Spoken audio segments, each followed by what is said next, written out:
be a champion in any sport, it is important that you perform with good fundamental technique.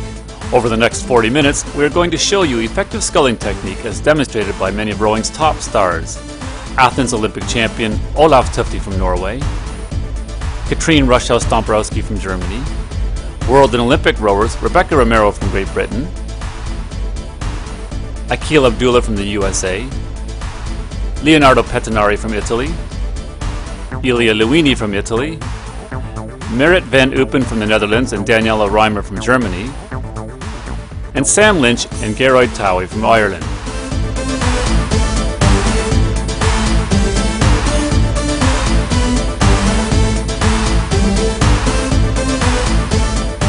What you are going to see are these stars of rowing in training, mostly at low intensity steady state pressure, working on many of the aspects that have made them into highly effective scullers.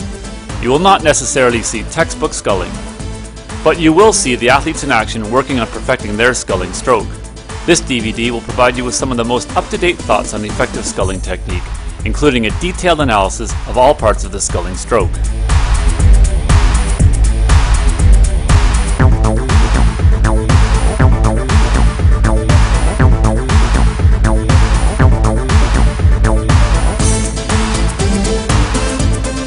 We will analyze the stroke in 6 chapters: the hands and grip, the extraction of the blade, the recovery and preparation phase, the entry and catch, the drive and propulsion phase, blade work, and finally we will show you a series of technical exercises that some of our rowing stars use to help them become effective scullers. This will be followed by a very basic summary of the important components of the sculling stroke.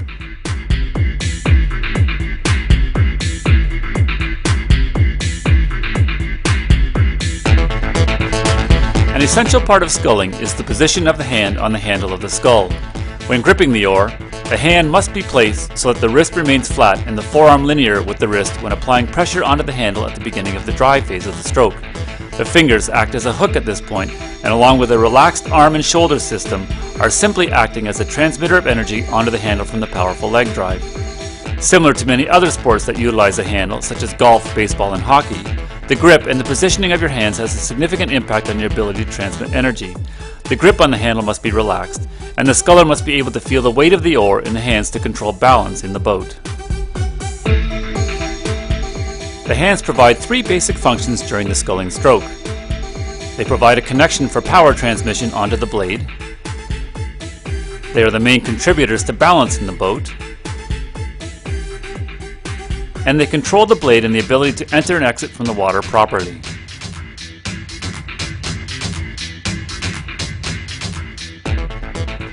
Take a few moments here to see how Rebecca uses her hands to balance the boat.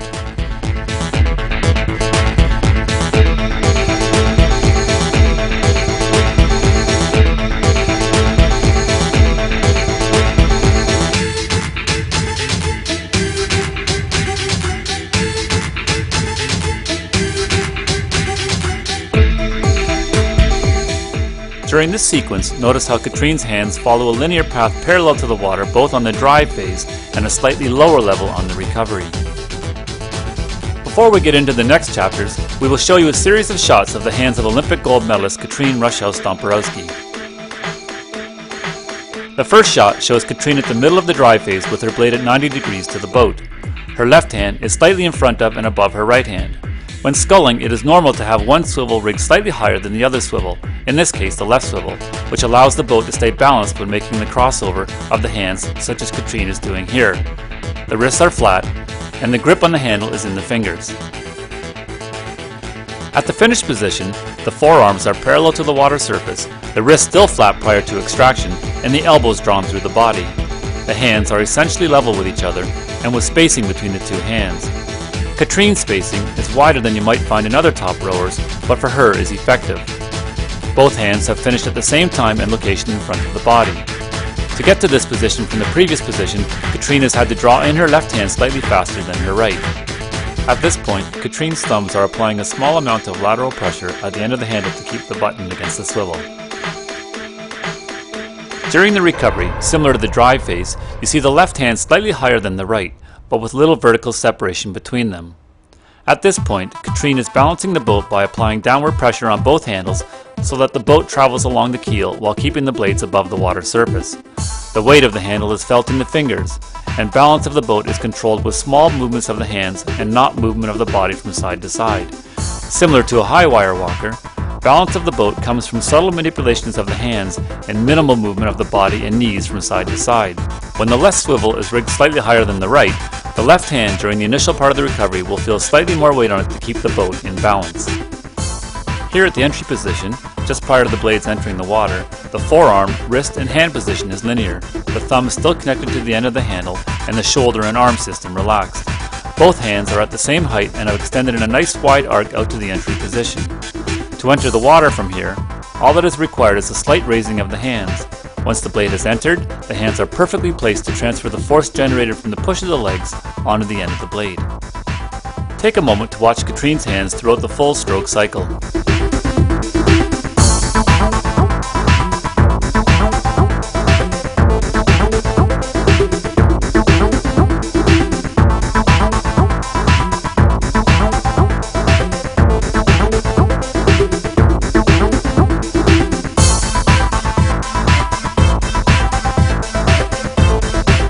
Removing the blade from the water cleanly and efficiently is a primary focus in sculling.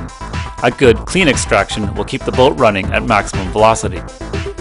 You can see in this slow motion and rewind sequence the extraction of Olympic champion Olaf Tufte.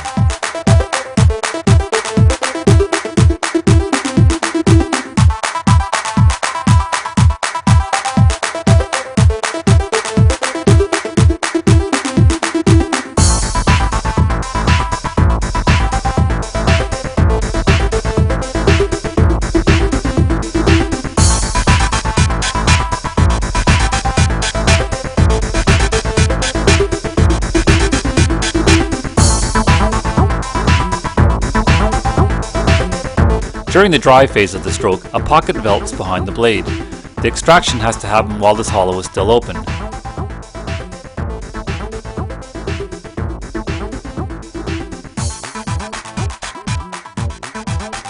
Rowing square blades, such as shown here, can help scullers develop the ability to extract from the water cleanly.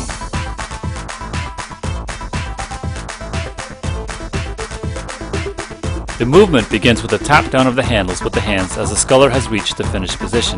The blade stays buried in the water until this moment, and the tap down of the hands will release the blade from the water cleanly.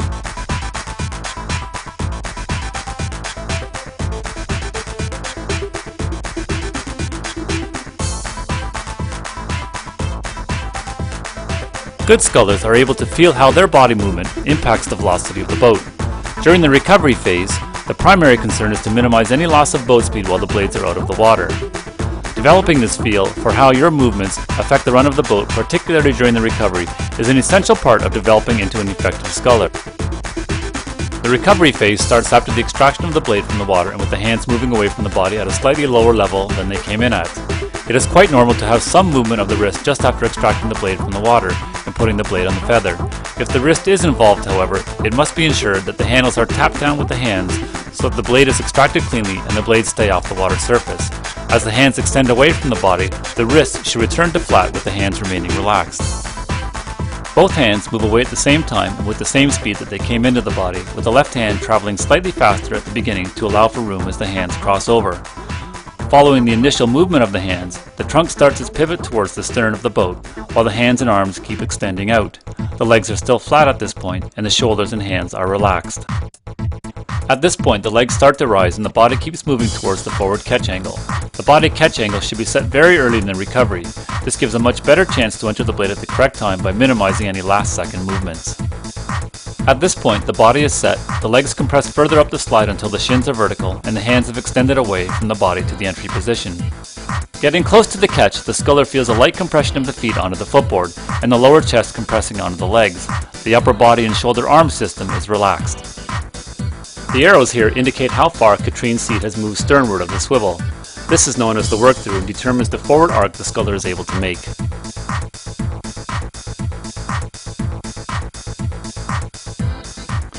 Let's talk for a moment about squaring of the blade. Squaring of the blade on the recovery should happen so that it is completely squared and ready just before the blade is ready to enter the water. To Depending on how far your reach is, squaring of the blade can happen from when the hands cross the ankles or until the hands have just started to leave the confines of the boat, such as Katrine is doing here. Most importantly, the hands, when squaring the blade, should travel in a slightly upward pattern, thereby keeping the lower edge of the blade close to the water surface.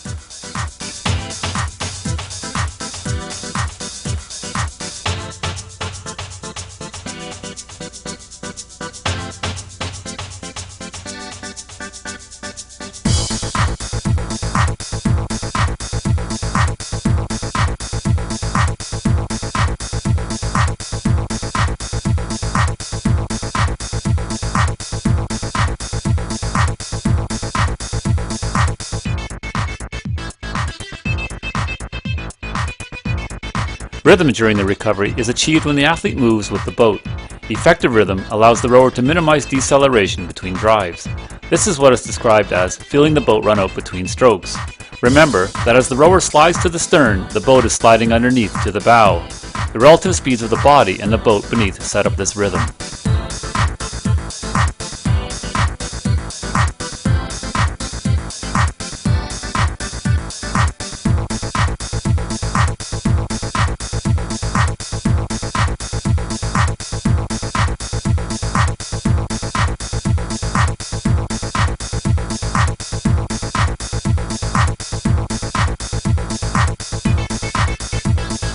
As we have seen and heard in the previous chapter, the recovery phase of the stroke is used as the preparation for proper entry of the blade into the water.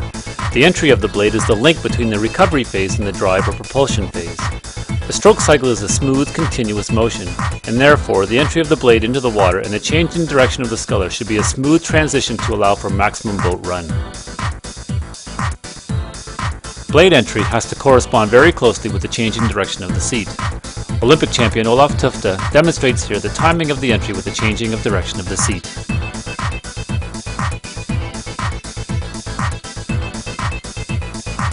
This timing of the entry and the coordination of change of direction of the seat is perhaps the most challenging part of the sculling stroke. Immediately after the blade enters, power must be applied through the legs by a strong push on the footboard. This is known as the catch and is controlled by the legs. The challenge is to ensure that the push does not occur before the blade has had a chance to lock onto the water.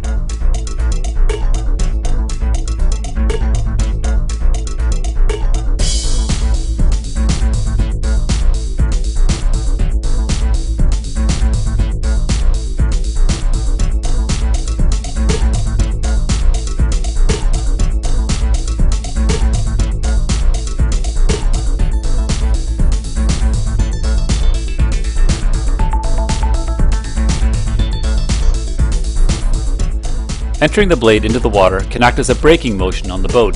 The key to an effective catch is to minimize the braking action when the blade enters. Slamming of the blade into the water will severely impact the run of the boat by introducing excessive vertical motion in the bow and stern of the boat. The blade must be placed into the water with precision so as not to interfere with the run of the boat. Watching the movement of the stern and bow can tell a lot about the efficiency of the catch.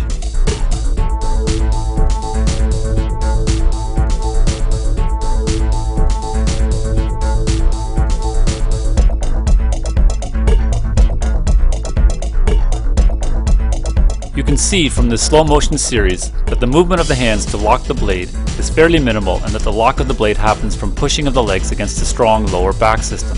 The chest remains connected to the legs throughout the initial part of the drive.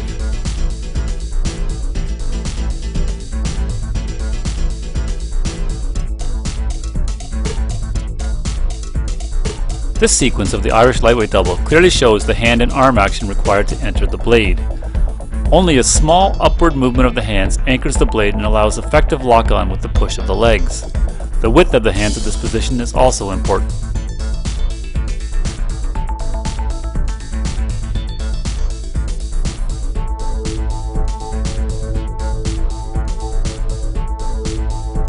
To be effective in sculling, the sculler must go through approximately 110 degrees of arc. The spacing of the hands at the catch indicates how much arc the sculler can generate on the stern side of the swivel and pin. The blade must be entered when the sculler is at this maximum width for effectiveness. The arrows indicate the width the Irish double generate at the catch.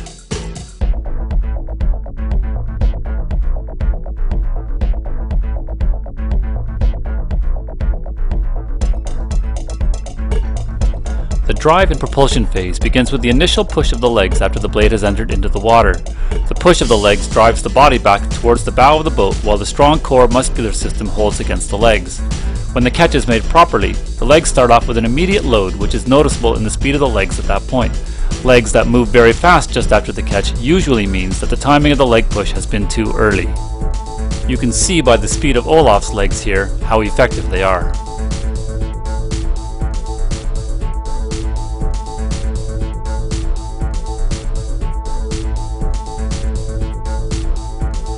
The body, shoulders and arms act as a conduit to allow the power generated by the leg push to be transferred onto the handle and ultimately the blade. The upper body must remain relaxed to allow this flow of energy to happen. You can see in this clip of a keel with his shirt off the use of the muscle system during the drive.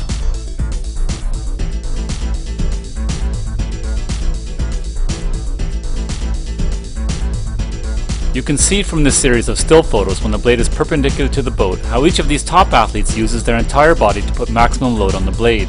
In each case, you can see air under the legs and get a sensation of their entire body hanging off the blade.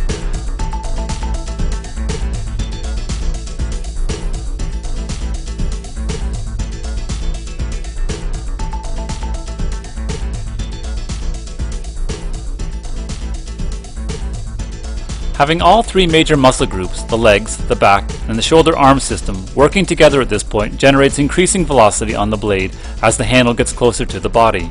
This acceleration of the handle means the boat is accelerating, which gives rhythm to the stroke. Even when paddling under low pressure, this acceleration should be maintained.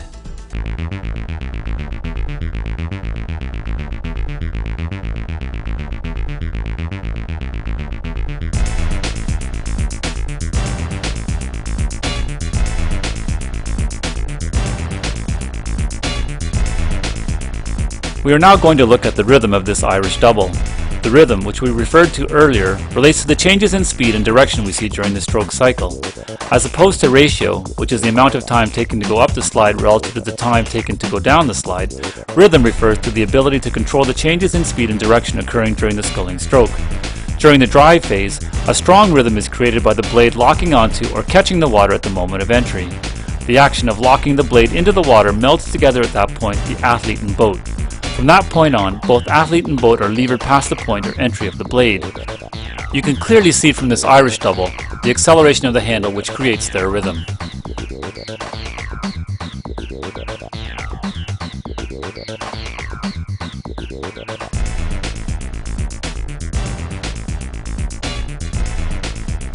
We are now going to see a series of high-intensity, high-rate pieces by some of our athletes.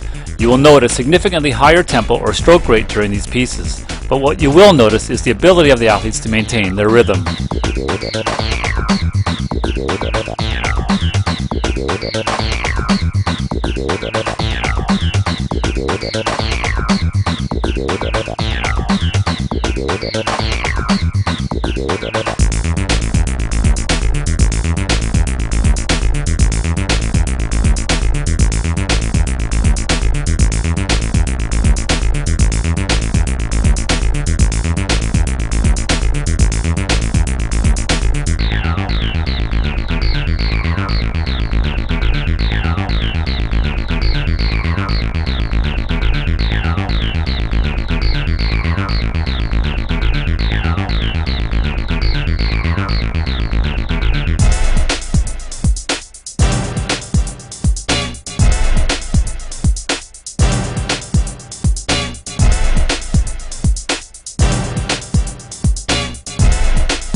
Since the blade locking onto the water is what moves the boat and ultimately the athlete down the river, lake, or rowing course, its importance cannot be overlooked.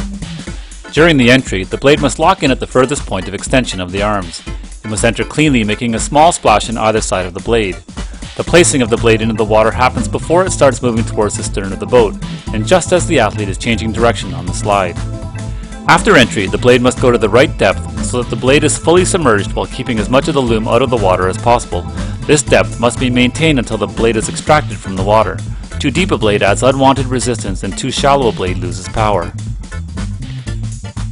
The extraction must be clean and quick.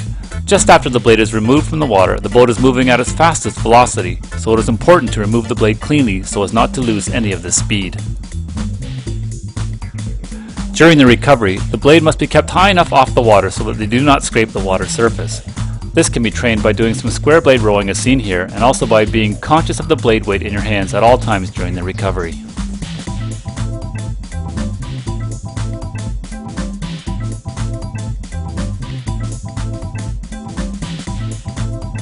In this chapter, you are about to see a series of technical exercises to help master parts of the sculling stroke. There are stationary and dynamic exercises to work on the hands, blade work, the entry and the catch, and for overall competence in the boat. Follow the principles outlined in our previous chapters, practice, and master each part of the stroke, and you are on your way to becoming an effective sculler.